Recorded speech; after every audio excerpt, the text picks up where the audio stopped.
प्यारे दर्शकों को देश की सबसे पसंदीदा डिबेट शो देश की बहस में दीपक चौरसिया का नमस्कार।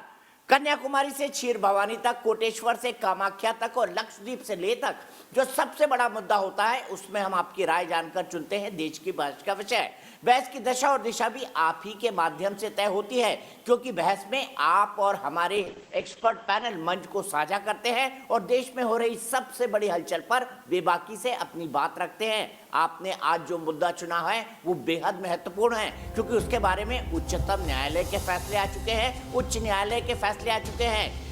हाईकोर्ट यहां तक कह चुका है कि लाउडस्पीकर से अजान इस्लाम का हिस्सा नहीं है। इसके बावजूद वो लोग कौन हैं जो तेज लाउडस्पीकर के साथ अजान चलाना चाहते हैं? इसी से जुड़ा हमारा आज का सवाल था, लाउडस्पीकर पर तेज आवाज में अजान का यह नया विवाद क्या है और कहां का है? इसे 72% वो लोगों ने वोट देकर देश की बहस का मुद्दा बनाना चाहा है।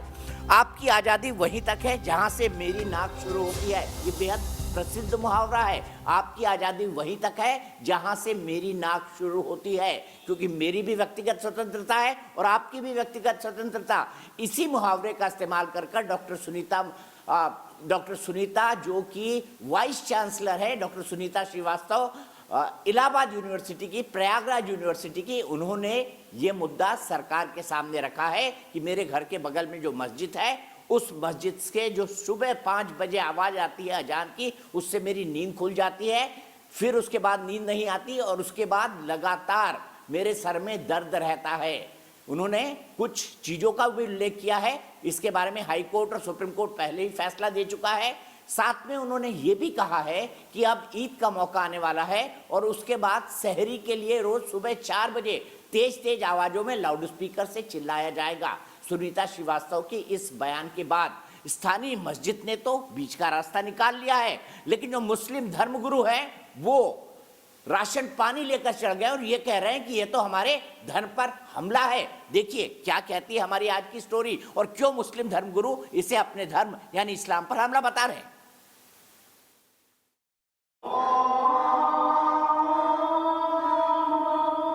तड़के लाउडस्पीकर पर अजान की तेज आवाज फिर से नए विवाद की वजह बनती जा रही है। दरअसल इलाहाबाद सेंट्रल यूनिवर्सिटी की कुलपति प्रोफेसर संगीता श्रीवास्तव ने लाउडस्पीकर पर सुबह 5:30 बजे तेज आवाज की वजह से हो रही परेशानी को लेकर प्रयागराज के डीएम से लिखित शिकायत की। इस पर मैं तत्काल अध्ययन करके कार्रवाई करूंगा, जिससे कि जो माननीय उच्च न्यायालय और उच्चतम न्यायालय का आदेश है उसका अनुपालन किया जाए। उन्होंने इलाहाबाद हाईकोर्ट के एक आदेश का हवाला भी दिया, जिसमें हाईकोर्ट ने याचिकाकर्ता अफजाल अंसारी की याचिका को खारिज करते हुए लाउडस्पीकर से अजान देने पर रोक लगाने का फैसला दिया था।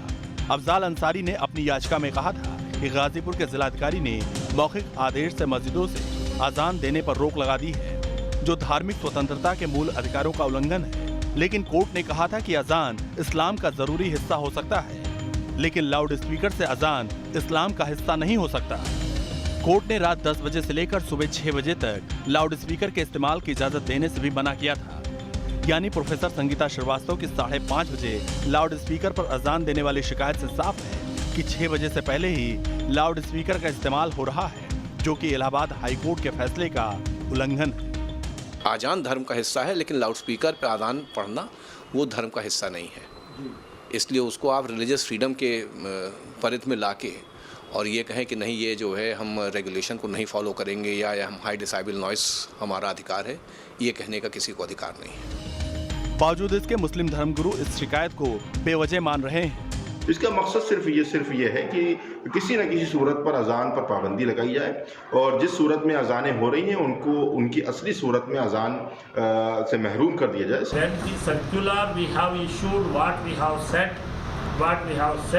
It is as per the pollution control, that is the guidelines. कुलपति की शिकायती चिट्ठी के बाद लाउडस्पीकर का मुंह उनके बंगले से दूसरी तरफ कर दिया गया, मगर राजनीति उफान पर है। कांग्रेस शिकायत के पीछे सियासत का एंगल खोज रही है। कानून का पालन कराने की जिम्मेदारी जिला प्रशासन की होती है, मगर वो शिक्षाविद से अलग हटकर सियासत कर रही है। शिक्षाविद का उनका कार्य है, उस शिक्षाविद को पढ़ाई में ध्यान देना चाहिए। इधर हिंदू संगठनों ने भी मोर्चा संभाल लिया। नमाज पढ़ने का आपका अधिकार है, एकदम पढ़े, मस्जिद के अंदर पढ़ते हैं आप लोग, किंतु बिना माइक के भी नमाज पढ़ी जा सकती है। हालांकि कुलपति ने अपने पत्र में साफ कर दिया है कि वो किसी भी संप्रदाय, जाति या वर्ग के खिलाफ नहीं है। दरअसल लाउड स्पीकर पर अजान को लेकर आपत्ति पहले भी दर्ज कराई जाती रही है। देश की बहस में चर्चा है कि क्या कट्टरपंथी इस बात को महसूस करते हैं कि इससे विवाद पैदा हो रहा है और सौहार्द बिगड़ रहा है। कम से कम लोगों की दिनचर्या पर खलल तो पड़ ही रहा है। तो विवाद कहां पैदा हुआ? विवाद पैदा हुआ डॉक्टर संगीता श्रीवास्तव, सुनीता श्रीवास्तव नहीं, डॉक्टर संगीता श्रीवास्तव, जो इलाहाबाद यूनिवर्सिटी की वाइस चांसलर है, उनकी डीएम को लिखी हुई चिट्ठी से कि अजान की जो आवाज आती है, तेज आवाज आती है, उससे उनकी नींद खराब होती है, दिन भर उनके सर में दर्द रहता है। सुप्रीम कोर्ट और हाई कोर्ट इस मामले में कई बार टिप्पणी कर चुके हैं। इसके बारे में जो प्रदूषण कंट्रोल बोर्ड है वो भी कई बार टिप्पणी कर चुका है, लेकिन उसके बाद भी इसे माना क्यों नहीं जाता? हाल ही में मई में कहा था हाई कोर्ट ने कि लाउड स्पीकर से अजान इस्लाम का मूल हिस्सा नहीं है, फिर भी इस पर जिद क्यों? इसीलिए हमारा आज का सवाल है, क्या लाउड स्पीकर पर अजान सही है? आप हाँ या ना में इसका जवाब दे सकते हैं। मैं फिर से दोहरा देता हूं हमारा सवाल, क्या लाउड स्पीकर पर अजान सही है? आप हाँ या ना में इसका जवाब दे सकते हैं। आप हमारी वेबसाइट पर जा सकते हैं, आप हमारे मोबाइल ऐप का इस्तेमाल कर सकते हैं, आप हमारे ट्विटर हैंडल पर जा सकते हैं जो है @NewsNationTV। आप हमारे फेसबुक पेज का भी इस्तेमाल कर सकते हैं हाँ या ना में वोट देने के लिए। कार्यक्रम के बारे में अगर आपकी कोई राय है, कोई सुझाव है, या फिर आप शो के अंदर शामिल होना चाहते हैं, तो एक छोटा सा व्हाट्सएप बनाकर हमें 9711002266 पर व्हाट्सएप कर दें। सबसे पहले सीधे एक बड़े पैनल को अपने साथ इंट्रोड्यूस करता हूं। मेरे साथ तारिक फतेह साहब हैं, मेरे फेवरेट लेखक और जाने माने पत्रकार, कनाडा से मेरे साथ जुड़े हुए हैं। सुशील पंडित जी हैं, जिनका मैं बहुत मुरीद हूं, राजनीतिक विश्लेषक हैं। अंबर जैदी हैं, फुल प्रोड्यूसर हैं, मेरी बहुत अच्छे मित्र हैं। इफ्रा जान है, मेरी छोटी बहन है और इस्लामिक स्कॉलर हैं। मौलाना साजिद रशीदी साहब हैं, बड़ा सम्मान करता हूं इनका, अध्यक्ष ऑल इंडिया इमाम काउंसिल के। एहतेशाम हाशमी जी हैं, मेरे भाई हैं, राजनीतिक विश्लेषक हैं और सुप्रीम कोर्ट के जाने माने वकील हैं। सबसे पहले मैं आपसे जानना चाहता हूं तारिक फतेह साहब, मई में ही एक फैसला आया था जब अजान पढ़ने के लिए कहा गया था, और मई में जो फैसला आया था उसमें यह कहा गया था इलाहाबाद हाई कोर्ट के द्वारा कि लाउड स्पीकर द्वारा अजान इस्लाम का मूल हिस्सा नहीं है। क्या सही था इलाहाबाद हाई कोर्ट ये बोलने में? बिल्कुल सही था। हर मुसलमान जानता है कि अजान का और लाउड स्पीकर का कोई ताल्लुक नहीं है, क्योंकि पिछले 1400 साल के अंदर कुछ 1300 साल तो हमने नमाजें पढ़ ली जब मुसलमानों का राज था दुनिया में, और अपनी हाइट पे थे बगदाद में या दमिश्क में या अंदलूसिया में। कोई लाउड स्पीकर नहीं था। बिजली की डिस्कवरी जो है, इनफैक्ट उस लाउड स्पीकर जब पहला इंट्रोड्यूस हुआ तो कई इलाकों में ये कहा गया कि ये शैतान की आवाज है, ये जो लाउड स्पीकर है ये हराम है। ये लाउड स्पीकर के पीछे पहले पड़े रहे। जब लाउड स्पीकर आ गया तो इन्होंने ये सोचा कि अब हिंदू को तंग कैसे किया जा सकता, बगैर कुछ किए हुए आपकी कॉन्स्टिट्यूशन की छांव के अंदर आप वही हरकत कर रहे हैं जो आपके मन में बैठी हुई है कि किसी तरह दूसरे का को चिढ़ाया जा सके। मैं आपको एक और एग्जांपल दूं कि पूरी इस्लामिक वर्ल्ड में और हमारे प्रॉफिट मोहम्मद ने भी कहा कि गाय का गोश्त मत खाओ क्योंकि इससे बीमारी होती है, ये दूध के लिए बना है। कहीं नहीं खाई जाती सिवाय आपके इंडिया के अंदर, और हमारे पाकिस्तान में भी गाय का गोश्त जो है इट इज नॉट कॉमन, ना अफगानिस्तान ना सऊदी अरेबिया। लेकिन ये जो पूरा आपका हिंदी बेल्ट है, यूपी सीपी बिहार, ये सब यहाँ पे इसलिए शौक है क्योंकि गाय ज़िबा होगी तो हिंदू को चिढ़ चढ़ेगी, उसकी नाराजगी होगी तो हमारा दिल खुश होगा। ये फंडामेंटल बेसिस है इस्लामिज्म का कि जहां बैठे आप अपनी प्रेजेंस शो करके फैलाइए, और जितना झगड़ा हो सके उसमें हमारा ही फायदा होगा, क्योंकि अल्लाह मियां ने हमें गारंटी किया हुआ है कि कुफर से लड़ाई के अंदर हम ही जीतेंगे।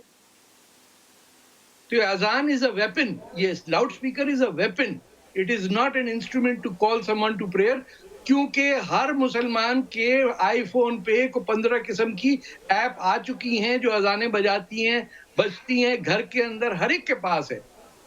ये बिल्कुल बेकार बात है कि सुबह सवेरे तंग करने के लिए आप 5 बजे और 6 बजे, जहां 2-4 फैमिली रहती हैं, मैंने तो हिमालय में भी जाके देखा हुआ रहा हूं, वहां पे भी ये हो जाता है और सारे बाजार के अंदर लोगों को तंग करते हैं। तो ये शरारत है, इसका ईमान, इस्लाम और हमारी मुस्लिम कम्युनिटी से कोई ताल्लुक नहीं है।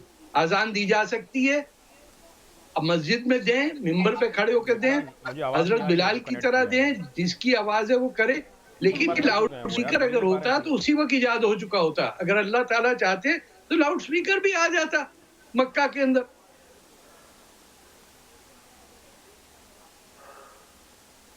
ठीक है, आप ही की बात को एहतेशाम हाशमी जी के पास ले जाता हूं। एहतेशाम जी, आप मेरी बात सुन पा रहे हैं? माफ कीजिएगा, उन्होंने फोन लगा रखा है दूसरे कान पे। मैं सीधे इफ्रा के पास चलता हूं। इफ्रा, ये जानबूझकर एक शरारत है क्या? क्योंकि 1300 साल तक तो लाउड स्पीकर था नहीं, तो 100 साल में इसकी क्या जरूरत आन पड़ी है?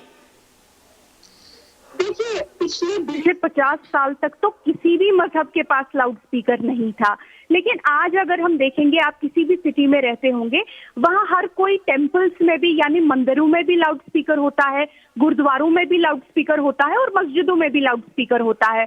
तो क्या जो तारिक फता जी बोल रहे हैं, क्या उनका मानना है कि टेम्पल जो मंदिरों के अंदर जो आरती होती है, कभी देखिएगा उनको कितनी सुकून से होती है, उनकी आवाजें बाहर तक नहीं जाती। बिल्कुल गलत, बिल्कुल गलत, किसी भी मंदिर में, बिल्कुल गलत, बिल्कुल गलत, बिल्कुल गलत, बिल्कुल गलत, मंदिर में चलिएगा, बिल्कुल गलत। आपको नहीं पता, बिल्कुल गलत है कि आपकी यही परेशानी है, बहुत आपकी यही परेशानी।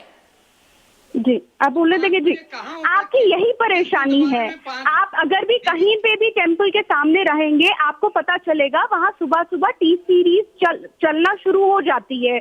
और जब कुछ कुछ त्योहार होते हैं, उनमें 26 या 36 घंटे लगातार लाउड स्पीकर पे जो भजन वगैरह चलते रहते हैं। तो ये जो परेशानी है लाउड स्पीकर की, ये सिर्फ मस्जिदों की और अजानों की नहीं है, ये मंदिरों की भी है, गुरुद्वारों की भी है। और मैं कहना चाहती हूँ कि कोई भी जो लाउड स्पीकर इस्तेमाल करता है, उनको अब नॉइज पोल्यूशन कंट्रोल बोर्ड के तहत, रूल्स के तहत कम अपनी आवाज कर देनी चाहिए।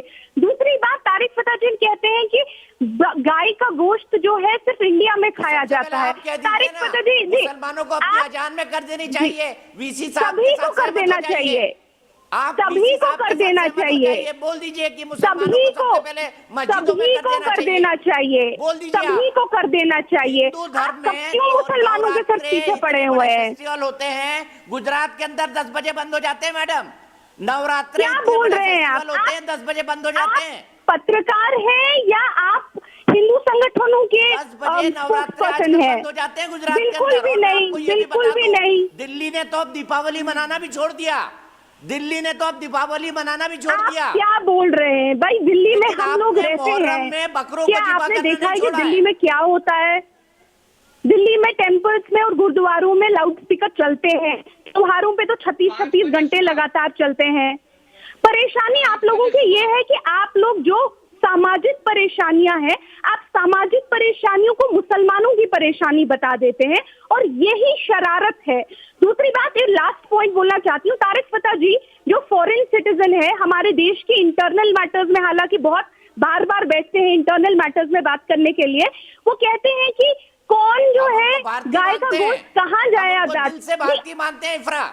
आप गवर्नमेंट ऑफ इंडिया है क्या दीपक चौरसिया जी? आप गवर्नमेंट ऑफ इंडिया है क्या? आप सिटीजनशिप देते हैं, आप सिटीजनशिप देते हैं, आप किसी को भी भारतीय माने, कोई रिहाना को भारतीय मानेगा, कोई नीना हैरिस को भारतीय मारेगा, लेकिन आप सरकार तो नहीं है ना, आप किसी को सिटीजनशिप दे सकते हैं। जिस दिन इनको सिटीजनशिप मिलेगी उस दिन भारतीय बन जाएंगे। तब तक तो फॉरेनर हैं जो हमारे देश के इंटरनल मैटर पे बात करते हैं। रिहाना जब इंटरनल मैटर पे बात करती है, आपकी जुबान में कहूँ तो इंशाल्लाह वो दिन भी जरूर आएगा। मैं आपकी जुबान में कहूँ तो यही कहूँगा, इंशाल्लाह वो दिन भी जरूर आएगा। देखेंगे, जिस दिन आएगा उस दिन देखेंगे। अभी तो फॉरेनर इंटरनल मैटर पे बात कर रहे हैं। दूसरी बात, आपके कनाडा में गाय का गोश्त लोग बहुत खाते हैं, आप वहाँ पे क्यों नहीं पिटीशन शुरू कर देते हैं कनाडा में कि बीफ बैन कर दीजिए? कनाडा और यूएस में आप बीफ बैन की पिटीशन क्यों नहीं शुरू कर देते हैं? मुझे बता दीजिए, कनाडा में बीफ बैन की पिटीशन क्यों नहीं शुरू करते हैं तारिक फता? आप क्यों नहीं पिटीशन तारिक फता में करते हैं? अरे छोड़े, मेरी बात सिटीजनशिप है हिंदुस्तान का, ये ख्यालों की दुनिया नहीं है तारिक फता। आप ख्यालों की दुनिया से बाहर निकलिए, ख्यालों की दुनिया से बाहर निकलिए और देखिए आप कनाडा में बैठे हैं। हमारे देश की इंटरनल मैटर पे सुबह शाम बोलने से कोई हिंदुस्तानी नहीं बन जाता।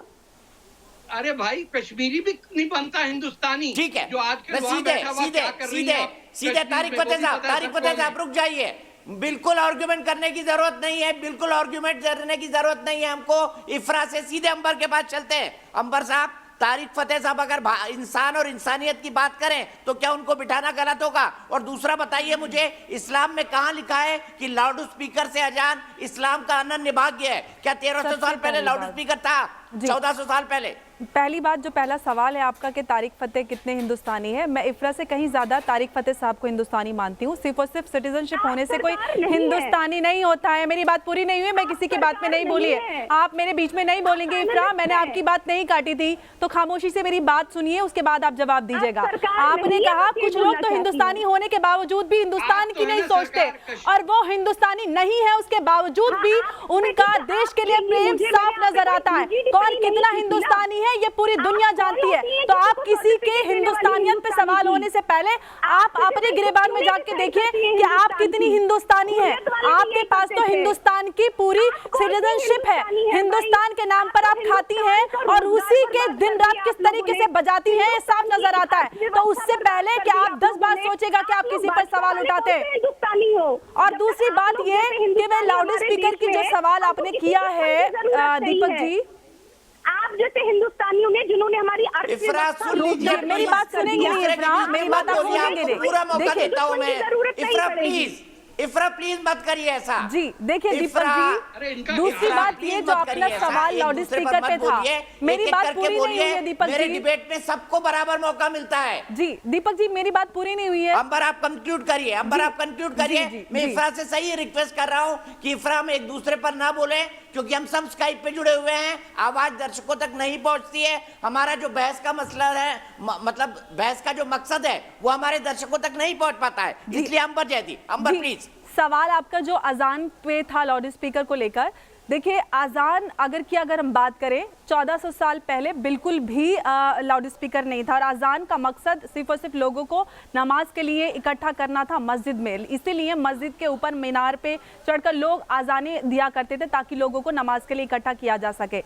सवाल अजान पे नहीं है, सवाल सिर्फ और सिर्फ लाउड स्पीकर पे है। और हजरत मोहम्मद सल्लल्लाहु अलैहि वसल्लम का भी कहना है कि अगर वो शख्स जिसकी वजह से उसके पड़ोसियों को किसी भी तरीके का जलल या परेशानी पहुंचती है, वो सबसे बदतरीन इंसान है। अगर हम जानते या अनजाने में ही लोगों को, अपने देशवासियों को परेशान करें, तो कहीं ना कहीं हमको इस चीज़ पे गिरेबान में झांक करके देखना चाहिए कि हमारी वजह से अगर परेशानी हो रही है तो हमें कहीं ना कहीं बदलाव लाने की ज़रूरत है। इतनी सारी मस्जिदों पर अजान होती है और सुप्रीम कोर्ट की गाइडलाइंस भी है कि सुबह 10 बजे से 6 बजे तक किसी भी तरीके का लाउड स्पीकर का अजान या किस इस्तेमाल नहीं हो सकता है। और दूसरी बात जो इफ्रा ने कही कि जो भजन और वो होते हैं नवरात्रों में होता है, तो नवरात्रों त्योहारों की तरफ से, आप तो लीगल एक्सपर्ट हैं, आपको पता होना चाहिए कि त्योहारों के लिए कोर्ट की तरफ से इजाज़त होती है या फिर स्पेशल परमिशन भी ली जाती है। तो आप क्यों अपने ही जाल में क्यों खुद फंस रही हैं? आप पढ़ी लिखी लड़की हैं, समझदार हैं, कम से कम एक लॉजिकल आर्ग्यूमेंट कीजिए जिससे लोगों को समझ में आए कि आप पढ़ी लिखी समझदार हैं। क्या ये ओके हो जाता है किसी को परेशान करना? अरे भाई, इतनी सारी मस्जिदों में अगर अजान होती है तो आपको सोचने की जरूरत है ना कि सवाल कोई भी अजान पे नहीं उठा रहा है। आप लोगों को, आप मुद्दे को सीधे क्रिमिनलाइज कर देती है कि अजान पे सवाल उठा रहा है। सवाल अजान पे नहीं है, सवाल सिर्फ और सिर्फ लाउड स्पीकर के इस्तेमाल पर है। दोनों के अंदर बहुत अंतर है। मैं दोनों को रोकूंगा, फिर आप दोनों भिड़ रही हैं, फिर आप दोनों भिड़ रही हैं। मुझे एक दर्शक के पास चलना है। रमेश कुमार भंडारी दिल्ली से। रमेश जी, क्या होनी चाहिए इस तरह से अजान लाउड स्पीकर के ऊपर तेज आवाजों में? नहीं सर, हमारा भारतीय संविधान का सेक्शन 25(1) जो है, वो सभी नागरिकों का धर्म मनाने का, उसका प्रचार करने का पूरा अधिकार है। लेकिन अब किसी को जो है ना दिक्कत ना हो, उसी पे जो है ना उनका फोकस रहना चाहिए। और किसी को ज्यादा दिक्कत हो, ये तो हमारे जो है ना संविधान के खिलाफ है। ये बिल्कुल नहीं होना चाहिए, जिससे कि दूसरे को ठेस पहुंचे, जो कि दूसरे को सर ठेस पहुंचे। ठीक है, बहुत सुंदर बात कही है रमेश आपने, बहुत सुंदर बात कही है। सीधे मैं मौलाना साजिद रशीदी जी के पास चलता हूं। मौलाना साजिद रशीदी, इस बात को लेकर अफजाल अंसारी साहब एक पिटीशन को लेकर हाईकोर्ट में गए थे कि अजानों को लाउड स्पीकर से बजने दिया जाए। मई 2019 के अंदर उनकी पिटीशन ये कहते डिसमिस हुई कि इस्लाम में लाउड स्पीकर से अजान इस्लाम का मूल पार्ट नहीं है। तो क्यों जिद पर अड़े रहते हैं आप लोग, जब सुप्रीम हाई कोर्ट ये कह चुका है, इलाहाबाद हाई कोर्ट, आप चाहे मैं डिसीजन की कॉपी आपके व्हाट्सएप पे भी पहुंचवा देता हूं।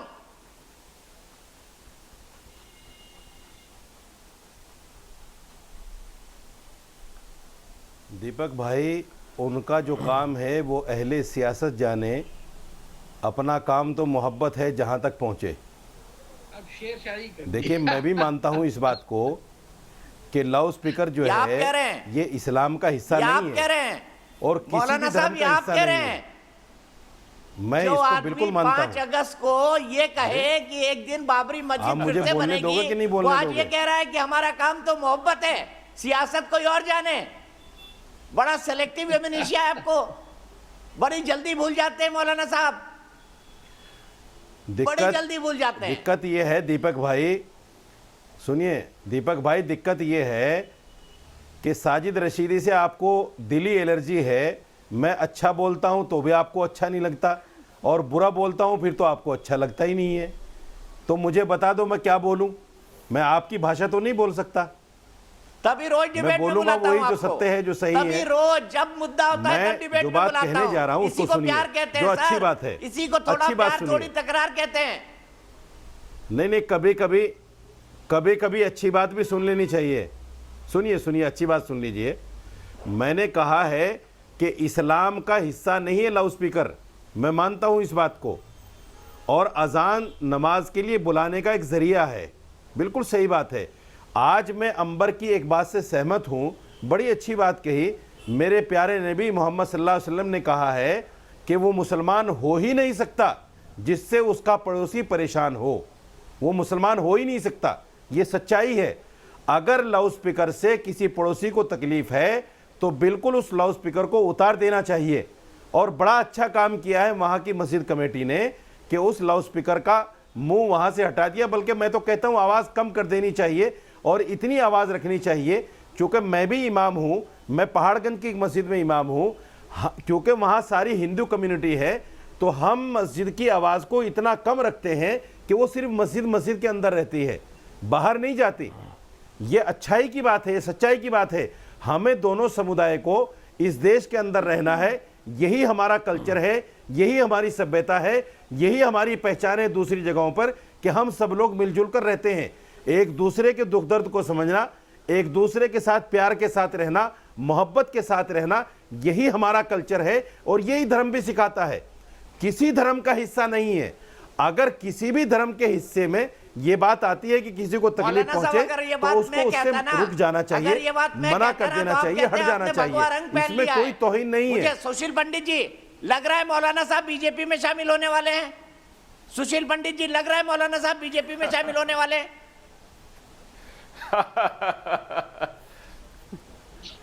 बहुत अच्छी बात बोली। मैं इतना जल्दी दलबदलू नहीं हूँ, शामिल होने लगे हैं। मैं किसी पार्टी का नेता नहीं हूँ भाई। बहुत अच्छी बात बोली आपने, आज दिल खुश कर दिया, बाग बाग कर दिया आपने सुशील पंडित जी। वाह, मुझे तो विश्वास नहीं हो रहा जब मैं सुन रहा था कि यही मौलाना हैं जो आज इतना मीठा मीठा चाशनी में डुबो डुबो के लाए हैं। इनसे मैं एक चीज और जानना चाहता हूं। दिक्कत सिर्फ लाउडस्पीकर से नहीं है। आप जानते होंगे जुमे के रोज पूरी पूरी सड़क घेर ली जाती है और ट्रैफिक रोक दिया जाता है, आवाजाही रुक जाती है और सड़क पर बैठ करके नमाज पढ़ी जाती है। अच्छा, गजब यह है कि यह होता है सर्दियों की दोपहर में। जब बरसात होती है या चिलचिलाती धूप होती है गर्मियों की, तब उनको नमाज पढ़ने की जगह आराम से मिल जाती है। तब वो सड़क पे उतर के कोलतार के ऊपर नहीं झुकते हैं। ये सिर्फ सर्दियों की अच्छी धूप में वो आकर के सड़क घेर लेते हैं और ट्रैफिक खड़ा रहता है किलोमीटर दूर तक। तो ये स्थितियां जब आप कहते हैं कि आपके प्यारे नबी ने आपको ये सीख दी है, तो ये भूल क्यों जाते हैं मुसलमान? इन्हें क्यों नहीं आप समझाते और ये क्यों झगड़े पे उतर आते हैं, मुकदमेबाजी पे उतर आते हैं? क्या ये सब सीखें टीवी बहस के ऊपर जतलाने के लिए हैं या इनका कुछ अमलजामा भी होता है? क्या सिर्फ ये बताने के लिए कि एक भी आदमी हलाक हो गया तो पूरी इंसानियत का कत्ल है और आए दिन लोग हलाक होते हैं? तो सीख देने की वही हो जो अमल में आए। शुक्रिया। मैं सीधे एहतेशाम भाई के पास चलता हूँ। मौलाना साहब, एक भी सवाल मैंने नहीं लिया है। सबसे पहला सवाल मैं उनसे लेना चाहता था, लेकिन वो कनेक्टेड नहीं थे। एहतेशाम भाई नहीं है हमारा। एहतेशाम भाई, बोलने में कथनी और करनी में अंतर नहीं है। मौलाना साहब एक मिनट रुक जाइए प्लीज, एक मिनट। मौलाना साहब कहिए प्लीज। मौलाना साहब ने जो कहा उसकी कथनी और करनी में आपको अंतर साफ नहीं दिखाई दे रहा?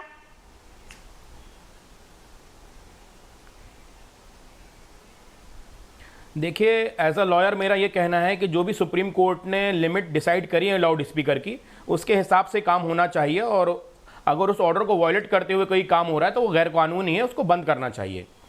लेकिन एक चीज और मैं दीपक भाई साहब आपको बताना चाहूंगा कि हमारे यहाँ पे तारिक फतेह साहब बैठे हैं, और वही बात तो वाइस चांसलर ने कही है। उनका नाम मुझे याद नहीं आ रहा, इस्लाम के खिलाफ क्यों डिक्लेयर कर दिया गया? एहतेशाम भाई ये भी तो बता दीजिए आप जैसे मुस्लिम विद्वानों द्वारा।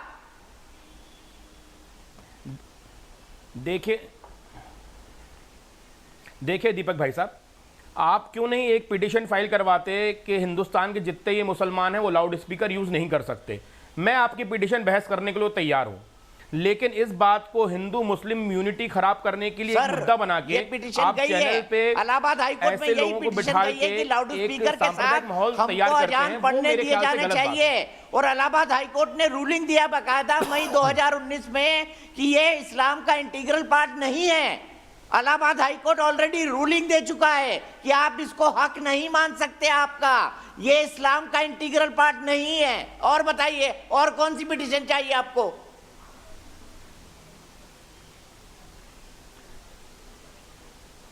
दीपक भाई साहब, जिसने पिटीशन का वायलेशन करा है उसको पुलिस जेल भेजेगी।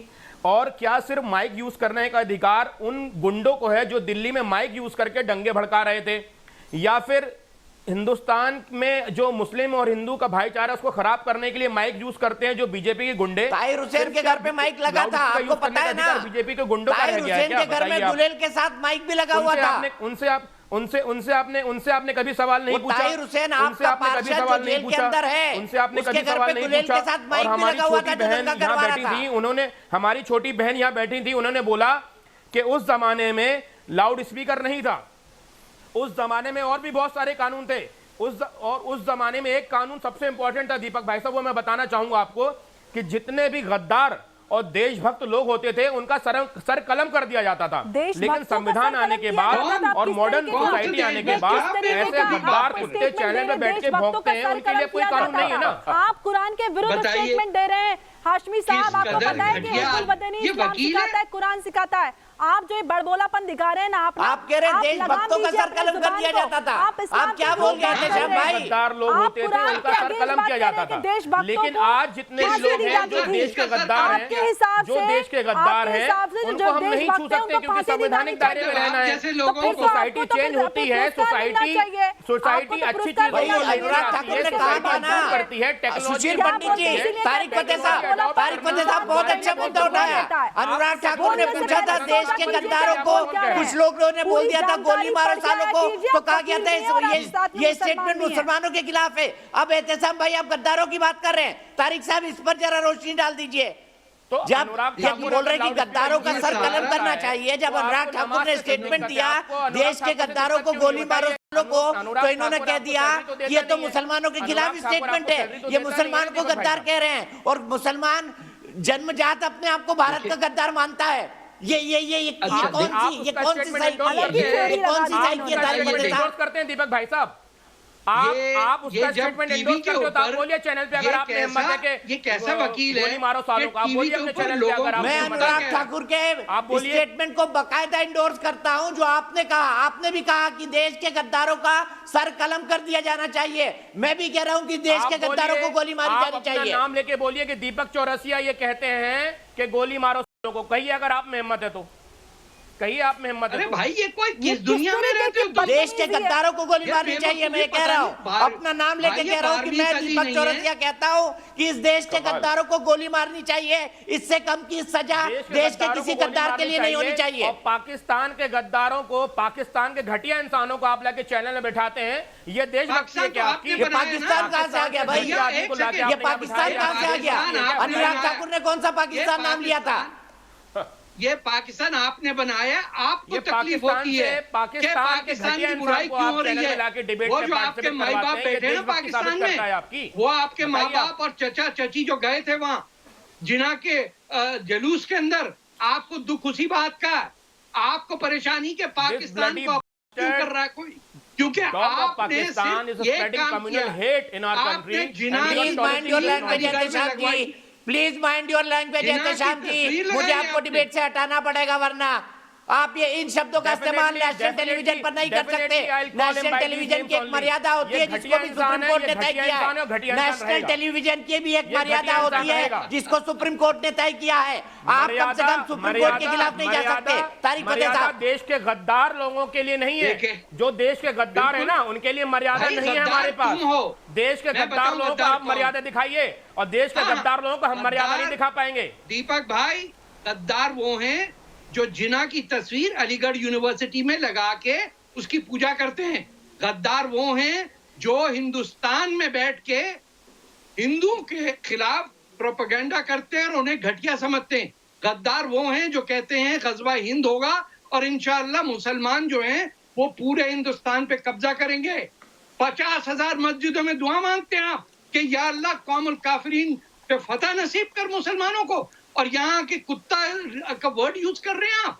पता नहीं कहाँ आपको कहीं और वकालत करनी पड़े तो खुदा की कसम वो फटिया लेके बाहर बैठे हैं आप। तारिक फतेह ने घटिया इंसान हो तो तुम कुरान का नाम लेने लायक नहीं हो। तुम यहाँ पे चैनल बैठे हो पैसे खा के, तुम्हें शर्म आनी चाहिए। तुम्हारी औलादे तुम्हें देख रही हैं, तुम इस तरह की घटिया हरकत चैनल पे कर रहे हो, तुम्हें शर्म आनी चाहिए। तुम्हें शर्म आनी चाहिए। क्या कर लोगे तुम? मेरा फतवा लगा दोगे और यही करोगे ना? रिजवी साहब की तरह गर्दन काट दो। तुमसे हुआ क्या आज तक? एक बार आके मिलो फिर बताता हूँ क्या कर लूंगा। अरे भाई, एक बार क्या अपने कर लोगे? आकाओं के साथ जो तुम्हारे बाप है ना हिंदुस्तान में, उनके साथ एक बार आके मिलना मुझसे, मैं बताऊंगा मैं तुम्हारा क्या कर पाऊंगा। अरे क्या कर लोगे? जो इंफीरियरिटी कॉम्प्लेक्स तुम में है, अपनी बेगम से जाके तुम अपने बाप के साथ आना जो तुम्हारा बाप है। भाई सुप्रीम कोर्ट के लॉयर हैं, बात कर रहे हैं। बताऊंगा मैं क्या। आप लॉयर हैं कि लॉयर हैं? ये लॉयर को छोड़िए, ये अगर उनको काम ना तो ये भी लॉयर है, लॉयर है। लीजिए आप तारिक फतेह को आप समझा लीजिए, मैं बहुत इज्जत करता हूँ, उम्र में बड़े हैं मुझसे।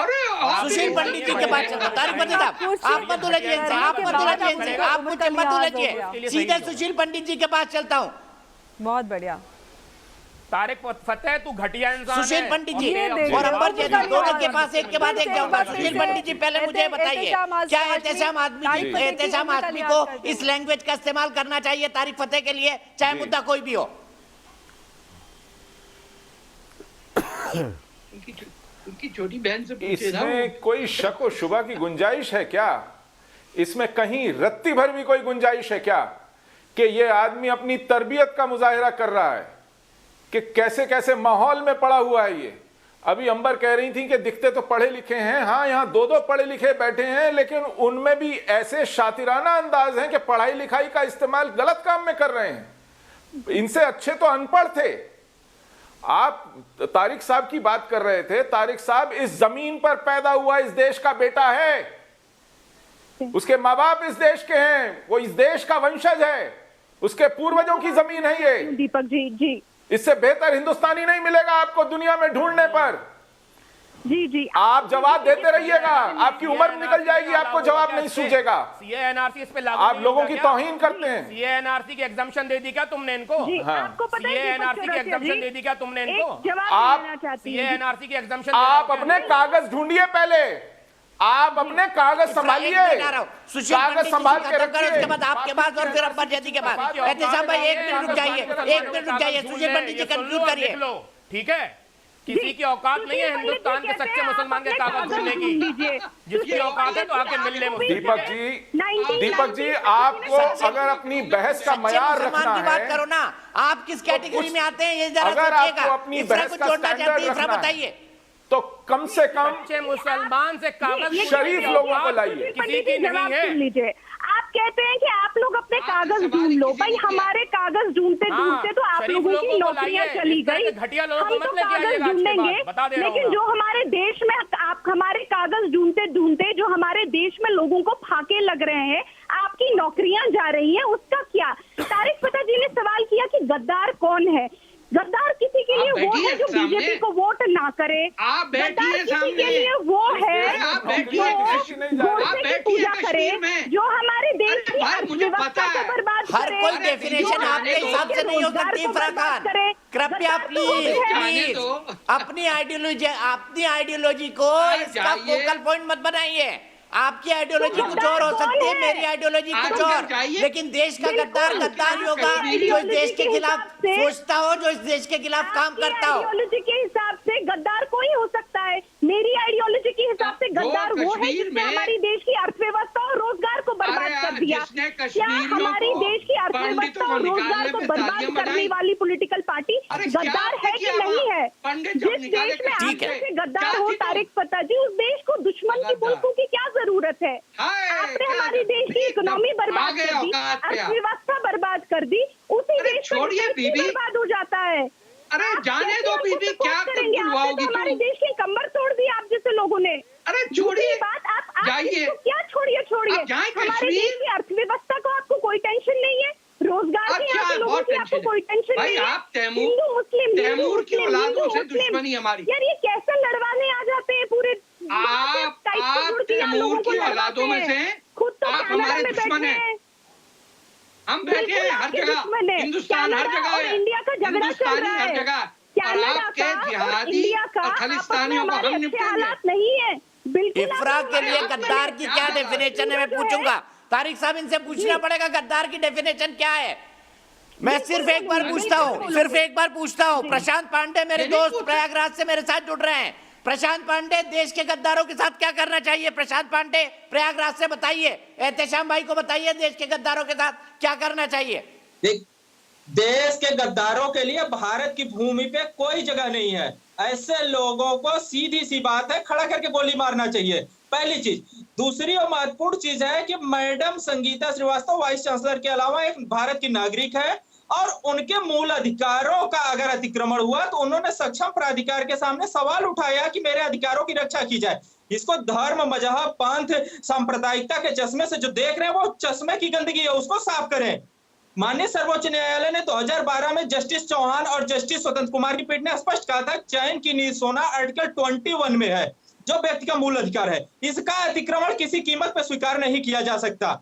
अगर उन्होंने अपने अधिकारों की मांग की तो इसमें किसी को चिल्लाने की जरूरत नहीं है, सामान्य सी प्रक्रिया है। उन्होंने सक्षम प्राधिकार से मांग की, इसको धर्म के चश्मे से क्यों देखा जा रहा है? यह एक चौंकाने वाली चीज है। हमारे यहाँ रात्रि जागरण, दुर्गा पूजा, गणेश पूजा में पुलिस 10 बजे के बाद सही बात है। और मैं सीसी अंबर के पास चलता हूँ। अंबर में एक चीज समझना चाहता हूँ। बहुत बहुत शुक्रिया प्रशांत, बहुत बहुत शुक्रिया। मैं समझना चाहता हूँ अंबर, लाल मस्जिद जो थी उसने बड़ी शालीनता के साथ दोनों लाउड स्पीकर के मुंह घुमा दिए, शहर की तरफ कर दिए, और उसका डेसिबल जो है 50% तक कम कर दिया।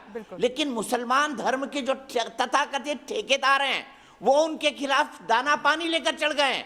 वो लाल मस्जिद को अप्रिशिएट नहीं कर रहे हैं कि उन्होंने प्रॉब्लम का सॉल्यूशन निकाल दिया। वो दाना पानी लेकर चल रहे हैं कि ये महिला जो है इनको भगाइए यहाँ से, इनको वाइस चांसलर से तुरंत बर्खास्त होना चाहिए, इनको इनके पद पर नहीं रहना चाहिए, और ये हिंदू और मुसलमानों के बीच में एक खाई बोने की कोशिश कर रही है। ये क्या है? लाल मस्जिद ने उसका सॉल्यूशन निकाल दिया, पर एहतेशाम और इफ्रा जैसे मॉडेस्ट मुसलमान जो 21वीं सदी के पढ़े हुए लोग हैं वो क्यों नहीं समझ पाते इन बातों को? दीपक जी, साफ सीधी बात है, ये वो लोग जो हैं जो इस्लाम को जानते तो है लेकिन मानते नहीं है। इस्लाम सीधे तौर पे कहता है, जैसा मैंने पहले भी कहा और मेरी बात से रशीदी साहब ने भी अग्री किया, कि हमारा ईमान, हमारा दीन ये कहता है कि हमारे अगर किसी भी काम से किसी को परेशानी हो रही है तो हम मुसलमान नहीं है। लाल मस्जिद में जो भी हुआ, उन्होंने अपने ईमान को, इस्लाम को फॉलो करते हुए उस चीज़ को किया। और हमारे देश का संविधान भी ये कहता है कि अगर आपके किसी भी इससे परेशानी हो रही है, सुप्रीम कोर्ट की गाइडलाइंस ऑलरेडी है, रात 10 बजे से 6 बजे के बीच लाउड स्पीकर का इस्तेमाल नहीं हो सकता। तो वही किया जो कि उनको करना चाहिए था। अगर इस चीज़ पे बवाल बनाया जा रहा है तो कहीं ना कहीं इसका ये इस्लाम का राजनीतिकरण है। आप हर चीज़ में अगर इस्लाम को का राजनीतिकरण किया जाता है तो ये तो हर चीज़ में होता है। अगर आप ट्रिपल तलाक की बात करें तो उस वक्त भी ये कहा जाता था कि हमारे दीन का हिस्सा है, इस पर कोई बात नहीं कर सकता। जिस चीज़ पे बात कीजिए वो दीन का हिस्सा बन जाता है और उस पर कोई बात नहीं कर सकता। क्या हुआ? मानना पड़ा ना आपको फैसला कोर्ट का। आप अगर सीधे तौर से खुद ही इनिशिएट करके उसको करेक्ट कर लेंगे तो आप भी दिख जाएंगे कि आप जिम्मेदार और बेहतर नागरिक और अच्छे मुसलमान हैं। आप क्यों अपने दीन को मानते हुए अपना बेहतर कैरेक्टर नहीं दिखाते? जो हमारा दीन कहता है कि हम अपने कैरेक्टर को, अपने अमल को बेहतर करें। हमारे अमाल ही खुदा के घर जाएंगे, हमारे अमाल ही खुदा के घर जाएंगे। आप इस बात को भूल जाते हैं। के अंदर जो गलतियां हैं उनको सुधारने की कोशिश क्यों नहीं करते? सुप्रीम कोर्ट के मोहताज क्यों हो जाते हैं कि सुप्रीम कोर्ट आपको 2 कोड़े मारे, 2 फटकारे लगाए, उसके बाद आपको समझ में आए?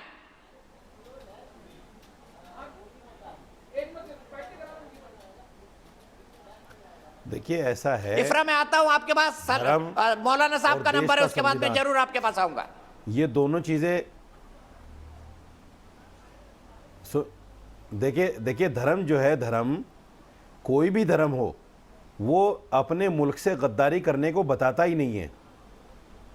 मोहम्मद साहब ने यह भी कहा है कि जो आंख मुल्क की हिफाजत के लिए जागे उस पर नरक की आंच भी नहीं लगेगी। तो मैं समझता हूं कि गद्दार को तो गोली मारना ही चाहिए, गद्दार को तो फांसी देना ही चाहिए, जो भी गद्दार हो। इसमें हिंदू मुसलमान की तो बात ही नहीं है, बिल्कुल इसमें धर्म को लाने की तो बात ही नहीं है। जो भी कोई गद्दार है उस गद्दार को फांसी देनी चाहिए, गोली मारनी चाहिए। और जो भी संविधान है हमारा, उस संविधान को सर्वोपरि रखना चाहिए, संविधान को मानना चाहिए। अनुराग ठाकुर ने सही कहा था ना, इसका मतलब मौलाना साजिद रशीदी, अनुराग ठाकुर ने सही कहा था ना, इसका मतलब देश चलेगा, अनुराग ठाकुर ने सही कहा था ना मौलाना साजिद हमें रशीदी, संविधान के वो ही मानना पड़ेगा। मौलाना साजिद रशीदी, अनुराग ठाकुर ने इसका मतलब सही कहा था। अरे भाई आप इसको मुसलमानों के ऊपर, दीपक चौरसिया नहीं, दीपक चौरसिया, आप इस बात को मुसलमानों पर क्यों थोपना चाहते हैं भाई? हमको गोली मारने की बात ये तो उन्होंने कॉमन बात कही थी, गद्दारों को गोली मारो।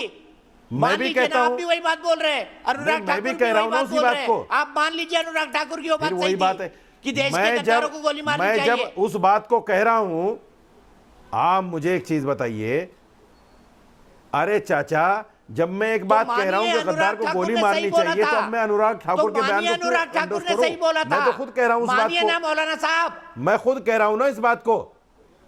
अरे अनुराग ठाकुर मुझसे बड़ा थोड़ा ही है मेरे भाई, मानिए मौलाना साहब, अनुराग ठाकुर मुझसे बड़ा थोड़ा ही है। गोली मारे मैं धर्मगुरु, मैं कह रहा हूं इस बात को, तो मैं उस छोटे आदमी की बात को इंडोर्स क्यों करूं? मैं खुद कह रहा हूं इस बात को, आप मुझे जबरदस्ती क्यों इंडोर्स कराना चाहते हैं उसके बयान को? मैं कह रहा हूं ना कि हाँ ऐसा होना चाहिए। एक आदमी यहाँ बैठा है, वो भी अपने देश का गद्दार है, उसको भी गोली मार देनी चाहिए, क्या बुराई है? जब मंत्री जी के बयान पर आप स्यापे कर रहे थे, छाती पीट रहे थे, तब कहाँ गए थे? भाई तारिक फतेह यहाँ पर बैठे हैं, तारिक फतेह पाकिस्तान के गद्दार हैं, तो पाकिस्तान के लोग अगर इनको गोली मारना चाहते हैं तो मारे, उसमें क्या बुराई है? वाह वाह वाह, वेरी नाइस। आपने बनाया पाकिस्तान। अरे भाई साहब, आप जबरदस्ती मुझसे क्यों बुलवाना चाहते हैं मेरे भाई? अरे क्यों बुलवाना चाहते हैं मुझसे जबरदस्ती? मैंने तो कभी नहीं कहा कि अनुराग ठाकुर ने गलत कहा है, मैंने तो कभी नहीं कहा कि मुसलमान इसका मिजाज है, मैंने कभी नहीं कहा। मैं भी इस बात को मानता हूं कि जो भी देश का गद्दार हो, जो किसी भी देश का गद्दार हो, देखिए इन्होंने मान लिया अनुराग ठाकुर की बात। मौलाना साहब आप रुक जाइए, आप अनुराग ठाकुर की बात मान चुके हैं कि देश के गद्दारों को गोली मारनी चाहिए। अनुराग ठाकुर ने इसका मतलब तारिक फतेह साहब बिल्कुल सही कहा था। अजीब आदमी हो, अरे दीपक चौरसिया अजीब आदमी हो भाई, प्रूव करने का भी मौलाना साहब ने मान लिया कि देश के गद्दारों को गोली मारनी चाहिए। मान तो लिया, लेकिन इनके मन में क्या है? मान लिया ना आपने, मान लिया ना आपने कि देश के गद्दारों को गोली मारनी चाहिए। तो इसका मतलब क्या हुआ? इनको तकलीफ इससे है, इनको पाकिस्तान से बिल्कुल मारनी चाहिए। दुश्मनी बड़ी एक देश का गद्दार और बैठा है, पेचीदा अगर लगती है। पाकिस्तान के लोग ये इसको मरे गोली जा मारना रहे हैं चाहते कि हैं तो क्या बुरा है? पाकिस्तान पे तो तनकीद आपको क्यों होती आपको है? फिर बुरा क्यों क्योंकि लगता इनके है? दिल में अभी भी हरा झंडा घूम रहा है। दीपक चौरसिया, आपको बुरा वही क्यों लगता हरा है? झंडा जो इनके दादा परदादा लेके गए थे वहां, वो आज भी दिल में चल रहा है। और ये परेशान है कि पाकिस्तान पे क्यों तनकीद होती है। आप जाए ना, अरे भाई, जिन्ना हम की तो देश तस्वीर के उतारिए नागरिक हैं, अलीगढ़ तारिक पे। फतेह, हम अरे हिंदुस्तान कहाँ के के नागरिक हैं, यार? हिंदुस्तान में रहेंगे। अरे छोड़िए। आप अपना सोचो, अरे ना कहाँ के पाकिस्तान के नागरिक? रहे ना हिंदुस्तान के आपका रहे। नाम नागरिक दर होना- बदर का क्या कुत्ता बात क्या कर रहे हैं? होता है? अरे आपकी भैया, हैसियत कुछ अरबों भी के नहीं, ना कुत्ते हैं, पाकिस्तानी जो ना वो उनसे क्या हिंदुस्तानी। करेंगे? आप पना ले रहे हाँ, हैं, नहीं ना। आप भीख मांग रहे हैं अरे मैं हमसे हूँ। कि हमें नागरिकता दे क्यों दो। मांग रहा हूँ? क्या मांग रहा हूँ? आप हमसे भीख मांग रहे हो छोड़िए ना, कि तारिक नागरिकता फतेह दे पर दो। डिबेट नहीं है। आपको शर्म आनी मौलाना चाहिए, साहब, मुझसे आपका भीख बहुत मांग रहे हो बहुत आप शुक्रिया कि हमें जो आपने नागरिकता दे अनुराग दो। ठाकुर की बात मानी देश के हर कि आदमी देश से के कह रहे हो गद्दारों को नागरिकता गोली दे दो। मारनी चाहिए। आप भीख मौलाना मांग रहे हो साजिद रशीदी, हमसे। आपका बहुत बहुत इससे शुक्रिया ज्यादा बेइज्जती जो आपने आपकी क्या तारिक हो फतेह सकती की, है? जो आपने अनुराग ठाकुर की आपका बात घर मानी नहीं कि है, देश के आपका गद्दारों घर को गोली नहीं है, मारनी चाहिए। आपका कोई ठिकाना आशीष नहीं कुमार है। सोलंकी मेरे एक दर्शक लखनऊ से जुड़ रहे हैं। आशीष, क्या बताएंगे, देश के गद्दारों के साथ क्या होना चाहिए? सर, सबसे पहले तो देश के जो गद्दार हैं उन लोगों को गोली मार देनी चाहिए। मैं आपकी बात से सहमत करता हूं। और उसके बाद ये कहना चाहूंगा, हमारे देश में लॉ एंड ऑर्डर को सरपरी माना गया है। इसके तहत क्या है, किसी भी व्यक्ति के मौलिक अधिकारों का उल्लंघन नहीं हो सके। ये किसी भी धर्म में नहीं कहा गया है कि आपके या आपके धर्म के वजह से किसी को भी परेशानी हो। जब लाउड स्पीकर नहीं थे, अजान तो तब भी होती थी हमारे वहाँ। और जैसा कि हमारे उच्च न्यायालय के अनुसार अनुच्छेद 25 के धार्मिक स्वतंत्रता के मूल अधिकारों का उल्लंघन है इसमें सारा। तो जिसको दिक्कत हो रही हो, वो हमारे न्यायालय के दरवाजे उनके लिए खुले हैं, वहां जाएं और वहां अपनी बात रखें। बिल्कुल सही कहा। और ऐसा नहीं है कि मेरे मित्र आशीष कि इन्होंने कोर्ट के दरवाजे नहीं खटखटाए हैं। इलाहाबाद हाईकोर्ट इनको साफ साफ कह चुका है कि लाउड स्पीकर के साथ अजान इस्लाम का हिस्सा नहीं है। पटाक्षेप हो चुका है उस पूरे के पूरे मसले का। ये पिटीशन डिसमिस हो चुकी है जो अफजाल अंसारी, जो कि गाजीपुर के सांसद है, उन्होंने डाली थी। सुशील पंडित जी, सुशील भाई, आपसे शुरुआत करूंगा ब्रेक के तुरंत बाद। इफ्रा, आपका भी हाथ देख रहा हूं। सुशील भाई और इफ्रा जानोगे आमने सामने ब्रेक के बाद।